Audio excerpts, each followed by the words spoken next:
All right, this is question 3 on WeBWorK 1.5. We're given the u substitution in the part 1 here. We want u to equal x to the 8th, and we're going to see what we can cancel out with that.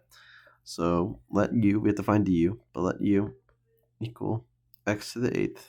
We'll find du equal the derivative of that, power rule, 8x to the 7th dx.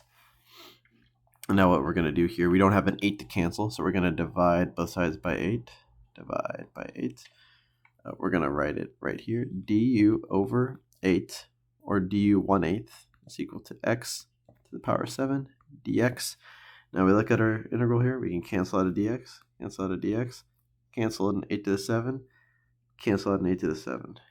Now we're going to rewrite our integral down back here.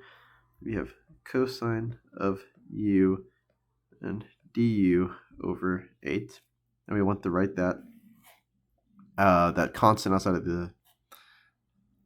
the integral, or we can just write it, keep it inside, but we can rewrite that as integral 1 to the 8 cosine of u du. That would be our answer to part 1.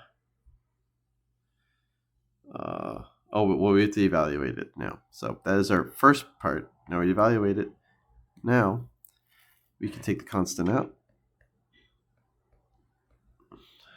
Cosine du. We know the integral of cosine is positive sine. So we have 1/8 sine of u, and it's an indefinite integral, so plus c constant here.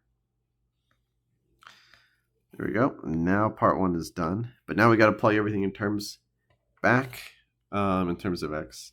So we remember that our u is x to the 8th. And everywhere we see u, we plug that x to the 8th in. We only have one u.